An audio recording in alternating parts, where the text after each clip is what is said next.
Yo, what it do, fam? It's your boy Momo Senpai here with Anime Talk, and today we're gonna talk about the real history behind the anime Vinland Saga. Now let's get into it. Vinland Saga is an epic tale with all the action and adventure you'd expect from a dark fantasy anime, but did you know it's based on a true story? The Viking Age was a time period lasting from the year 793 to 1066 in Scandinavia. During this time, Denmark, Norway, and Sweden would conquer various lands throughout Europe. The term Viking doesn't really refer to a specific race. It was more of a job or a way of life. The Vikings were Norsemen who chose to leave their homelands, families, and villages behind. These expeditions could be a temporary way to make some money, or they could be permanent, with Vikings settling down and forming new villages in places they had already conquered. Contrary to how they may sometimes be portrayed, Vikings were not dumb brutes. They had their own set of laws and customs. They also had a hierarchy of leaders whom they obeyed. At the top of this hierarchy was usually a king. One such king that played a major role was a Danish man that would one day become known as Canute the Great. In 1016, Prince Canute invaded England with a force estimated to number about 10,000. These troops came from all across Scandinavia, not just Denmark, and a majority were most likely mercenaries. England had previously been conquered by Canute's father, Sven Forkbeard, but when Sven died under unknown circumstances, they overthrew his rule in a matter of weeks. England reinstated their previous king, Askeladd, and expelled Canute from the country. A few years later, Canute returned intending to finish the job his father had started. His forces landed in Wessex, which quickly surrendered. The English had no faith in their king, Askeladd, who was dying of sickness. They also remembered losing the previous war and had no desire for history to repeat itself. Among those that joined Canute's forces were Striona and a chieftain known as Thorkell the Tall. Canute's forces advanced north, eventually reaching London. The defense was captained by King Edmund Ironside, who Londoners had declared king following Athelstan death. As Canute encircled the city preparing for a siege, Edmund's forces broke out. He rushed to Wessex for reinforcements while Canute's forces battled London's defense. London held long enough for Edmund to return, and his men broke up the siege, forcing the Norsemen to retreat. But Edmund's losses were so heavy he was again forced to retreat to Wessex to replenish. Danish forces once again tried to take London but failed again. Striona, who had started on the English side and defected to Denmark earlier, changed sides again, rejoining Edmund. This betrayal greatly weakened Edmund's position, and his army was decisively defeated at the Battle of Asundun. Edmund and Canute signed a treaty granting most of England to Canute, with some parts in the south remaining under English control. But the treaty also stated that upon Edmund's death, all of England would be given over to Canute. Edmund died shortly after under mysterious circumstances yet again, and Canute became the ruler of all of England. A chunk of land was given to Thorkell the Tall as a reward for his service, while the traitorous Edric was executed a few months later. Shortly after this, Thorkell was banished for unruly behavior. This war had a much bigger impact on British history, but we'll leave it here since the rest isn't very relevant to Vinland Saga. And before we continue, don't forget to smash that like button and subscribe to the channel for more content from your boy Momo Senpai. Now, let's see what comparisons we can make between the historical facts and Vinland Saga. Most obviously, the character Canute in Vinland Saga is basically the same as the historical king. They just bitchified him, essentially. The real Canute probably didn't look like the kid version of Griffith, but he did possess a lot of the same traits as his anime and manga counterparts. Both were young at the time that they became king, and both played an active role in war from a young age. Both were known as pragmatists who had no problem sacrificing men and breaking moral codes to win, and both were extremely ambitious. Most importantly, both succeeded in their conquest at the end, becoming tremendously powerful and a major force in history. The real Canute was considered a wise and successful ruler whose lands prospered. We'll see if the same is true in this story. Next, let's look at Thorkell the Tall. You might be surprised to know that the character who can throw a tree like a frisbee was based on a real person, but it's true. Much like in the story, the real Thorkell was a great warrior who became a famous part of a legendary Viking band called the Jomsvikings.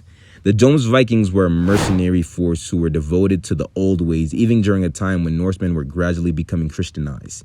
They followed a strict code and only allowed men to join after proving themselves in a duel. They were forbidden to show fear in battle or start trouble with other members, and all spoils they earned were shared equally within the tribe. They were based in a single fortress, which was probably located somewhere in northern Poland, and spent nearly all of their time there. No women or children were allowed, and they were forbidden from taking women or children as captives. In Vinland Saga, the Jomsvikings are a more highly organized military unit than other Vikings and are said to be unbeatable. Several characters in Vinland Saga are taken straight from the original myths, including Thorkel, Vagin, and Sigvaldi.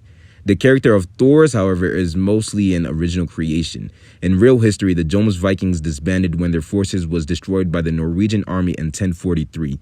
This is probably around the time Thorkel died, since he no longer appears in historical records, but little historical info about the Jomsviking is known for sure. Another interesting character is Askeladd. He appears to be another largely original character, but takes clear inspiration from one of the most famous mythical heroes ever, King Arthur. Although the name he goes by normally, Askeladd, is based on a Scandinavian folklore character, this is just a ruse. He eventually reveals that his real name is Lucius Artorius Castus. Lucius Artorius Castus was the name of a 2nd century Roman military leader who commanded soldiers in Britain and is thought by some to be the inspiration of King Arthur. While there's little evidence that this is true, it's a popular theory. The fact that Askeladd happens to have the exact same name, which doesn't at all fit with any of the other names in the series, can't be a coincidence. Vinland Saga's author, Yukimura Makoto, was almost certainly referencing the Artorius Arthur theory when he decided to use this name. We're shown in the story that Askeladd is Welsh and was named after a legendary hero who was prophesied to return to save Wales, just like Arthur. He later claims to be the reincarnation of Artorius, although this may have just been a ruse. Like Arthur, Askeladd is of noble birth and a natural-born leader and warrior. Askeladd's death also mirrored Arthur's, both meeting a violent end while protecting their homelands and leaving behind a powerful legacy. The last character we'll talk about is Thorfinn. Thorfinn Karlsefni was a merchant from Iceland who later became an explorer. He has no relevance to any wars in England, so that part of his character arc was made up for the story. This is probably to fill out his backstory and build up the world of Vinland Saga. After all, it would be very out of the ordinary for the main character to not be part of the first story arc. His real main role comes later on, when the story begins to focus on an entirely new dimension of Scandinavian lore. There are 2 stories in Nordic literature called the Vinland Saga and the Saga of Eric the Red. Together they are known as the Vinland Saga. These sagas tell the story of Scandinavian explorers going on a journey far beyond the bounds of any had known before, a journey across the ocean to a land that we know in modern day as America. You see, contrary to what many might think, Christopher Columbus did not discover America first. Not counting the indigenous people that lived here for thousands of years, he wasn't even the first European to make it across the Atlantic either. Nowadays, many people have heard of Leif Erikson. As far as we know, he was probably the first person from Europe to reach the New World.